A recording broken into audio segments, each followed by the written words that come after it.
Hello दोस्तों, कैसे हो आप लोग। मेरा नाम है शैलेंद्र कुमार और आप देख रहे हैं द सिलिकॉन बॉक्स। तो स्वागत है आपका एक नई वीडियो में। आज हम एक लॉन्ग टर्म रिव्यू लेके आए हैं। WD की हार्ड ड्राइव है ये हमने परचेज करी थी 2014 में। आज हो गई है 2024। लगभग इसको 10 साल हो चुके हैं इस हार्ड डिस्क को। और किस तरह की इसकी बिल्ड क्वालिटी है, क्या क्या इसमें दिक्कतें थी या अब तक, आज भी ये हार्ड डिस्क हमें मिल जाती है।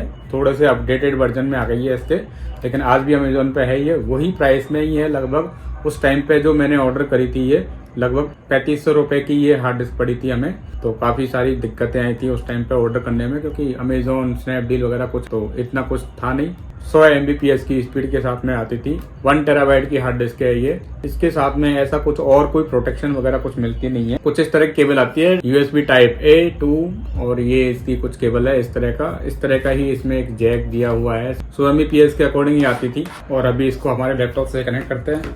तो इसमें जो इशू सबसे पहले अभी क्या आते हैं कि ये जो केबल है ये थोड़ा सा लूज हो चुका है। तो ये वैसे तो लग जाता है एक बार में, लेकिन इसको हिला नहीं सकते। तो डिस्क की यूटिलिटी में मुझे ये दिख रहा है एक्सटर्नल, ठीक है। तो जो इसका जो एक्चुअल जो स्टोरेज है 1000 GB का हमें ये हार्ड डिस्क मिलती है। 1 टेराबाइट का ऊपर लिखा हुआ है यहाँ पे 1 टेराबाइट। जो एक्चुअल में जो मिलता है हमें 928 GB का मिलता है, लगभग 930 का। बाकी का इसका बैकअप वगैरह का एक वो बनता है, तो उसमें जाता है, क्योंकि ये पुराना हार्ड डिस्क है। और कुछ इस तरह की इसकी कॉन्फ़िगरेशन यहाँ पे दे रखी है। जो स्पीड इसकी ज़्यादा नहीं आएगी।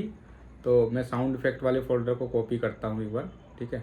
वैसे मैंने अभी कॉपी किया था ये। लगभग इसकी जो अभी स्पीड आती है वो इसकी 30 MBPS के करीब आती है। और पहले भी उतनी ही आती थी, 100 MBPS पे मिला था, लेकिन आती 30 MBPS ही है। प्लास्टिक इसकी बिल्ड क्वालिटी में आता है। तो इसको मैंने किया है कॉपी, ठीक है ना, डेस्कटॉप से। और मैं अपने इस वाले फोल्डर में बाहर ही पटक देता हूँ मैं, ठीक है ना, पेस्ट आइटम।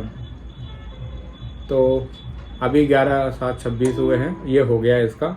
लगभग 2000 सेकेंड लगे थे। तो वही आज भी उसकी वही चल रही है, लगभग 30 से 40 की करीब की वो चल रही है इसमें, ठीक है। तो कुछ इस तरह का इसका कॉपी का स्पीड है। फाइनली मैं इसकी अगर मैं बात करूं कि ये जो हार्ड डिस्क है ये क्या प्रॉब्लम आ सकती है इसमें। ये जो आई थी 3 साल की वारंटी के साथ में आई थी। और ये ऐसा था इस हार्ड डिस्क में कि एक बार मेरे से इतने से गिर गई थी। ये टेबल थी जो आप देख रहे हो, यहाँ पर मैं इसको रखता था और यहाँ से यहाँ पे इतना ही गिरी थी, बस इतने से, मतलब इतनी सी हाइट में ये गिरने के बाद में ये क्रैश कर गई हार्ड डिस्क। चल नहीं पाई पूरी, और मेरा पूरा का पूरा डेटा लॉस हो गया। वारंटी का इतना सा फायदा हुआ कि ये नई हार्ड डिस्क बन के आ गई थी, लेकिन मेरा बहुत सारा डेटा था उसमें। इसमें उस टाइम पे लगभग पूरी भरी हुई थी ये हार्ड डिस्क। 700-800 GB का पूरा डेटा लॉस हो गया था। रिकवर नहीं करते हैं हार्ड डिस्क में कभी भी वो WD में। तो ये मैंने रिप्लेस करवाया था। फिर दोबारा जब नई है जो हार्ड डिस्क आई थी फिर वो आई। फिर उसके बाद में वो भी क्या हुआ था, वो एक फॉर्मेट कर रहा था मैं, फॉर्मेट के चक्कर में बीच में वो निकाल लिया या फिर कुछ ऐसे। तो ये दोबारा से करेक्ट हो गई, फिर दोबारा से ये चेंज हुई। तो ये 2 बार चेंज होने के बाद में ये तीसरी हार्ड डिस्क आई थी। और वो भी शायद गिरी थी, इतना ऊपर से गिर गई थी तो उसमें। और फिर इसके बाद में ये हार्ड डिस्क आई थी तीसरी बार ये हार्ड डिस्क हमने मंगाई थी। और ये वहीं से ही आती है, सपोर्ट करने पे वहाँ पे WD की वेबसाइट पे वो करना पड़ता है एक वारंटी का क्लेम। और फिर ये वहाँ पे कुरियर के थ्रू हमें ये भेजनी पड़ती है। और वो आते हैं, वो बॉक्स में वो खुद से पैक करके लेके जाते हैं और वापस भी वो ही भेजते हैं, घर पे भेज देते हैं, होम डिलीवरी है। तो सपोर्ट में ऐसी कोई दिक्कत नहीं है कि वो नहीं करते, एकदम प्रॉपर तरीके से। हमने पता नहीं कैलिफोर्निया में या कहाँ पे उनका ऑफिस था, वहाँ पे हमने भेजी थी, यहाँ से गई थी। पूरा का पूरा ये पुरानी वाली हार्ड डिस्क को लेके जाते हैं। कम से कम 20-25 दिन का प्रोसेस होता है इसके बीच में भेजने का। तो 2 बार मैंने ये चेंज करवाई थी, दोनों बार ये हो गई थी। और उसके बाद में जो लास्ट ये पड़ी आई थी, दूसरी बार में जो आई थी हार्ड डिस्क फाइनली, तो ये जो हार्ड डिस्क थी उसके बाद में ये मेरे से खूब गिरी है। उसके बाद में छोटी सी हाइट से बड़ी हाइट से भी गिरी है। और यहाँ से टीवी लग रही है सामने मेरी, तो टीवी से उतना ऊपर से भी गिरी है ये हार्ड डिस्क। तो भी इसमें कोई दिक्कत नहीं आई है गिरने के बाद में भी। उसके बाद में बढ़िया चल रही है ये हार्ड डिस्क। छोटा मोटा इशू ये आता है कि ये ढीला हो गया है इसका, क्योंकि शायद ये अंदर से कचरा चला गया होगा या जो भी है, तो उसकी वजह से ये जरूर रुकने लग गया। बाकी कोई इशू नहीं है इसमें बिल्कुल भी। किसी भी तरह का अभी तक कोई इशू फेस हुआ नहीं है। बढ़िया इसका स्टोरेज ये कर देती है। लेकिन आजकल SSD चल रही है।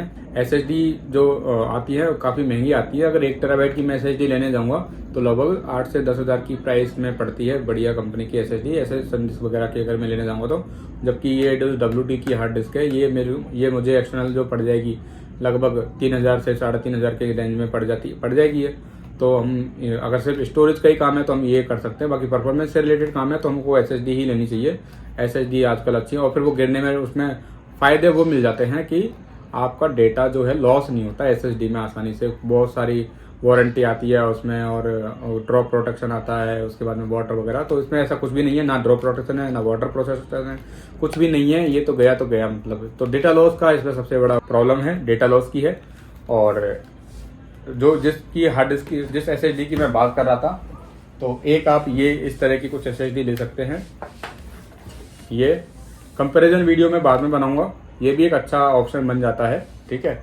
तो ये वैसे ठीक है, सिर्फ स्टोरेज के लिए अच्छा है। कुछ ऐसा डेटा रखो जो मतलब आपके लॉस हो जाए तो कोई दिक्कत नहीं हो, जिसमें डेटा में कोई दिक्कत नहीं हो, तो ऐसा डेटा ही इसमें रखो। बाकी लॉस तो इसमें नहीं मिलेगा, बाकी रिकवर सॉफ्टवेयर वगैरह वो यूज़ करना पड़ेगा उसके लिए, और ये अच्छा मिल जाता है हमें। चलिए आज की वीडियो में इतना ही था, मिलते हैं अगली वीडियो में। वीडियो अच्छी लगी हो तो लाइक करना, चैनल को सब्सक्राइब करना। अगर कोई ओपिनियन है तो कमेंट बॉक्स में स्वागत है आपका। तो चलिए मिलते हैं अगली वीडियो में, तब तक के लिए बाय बाय, जय हिंद।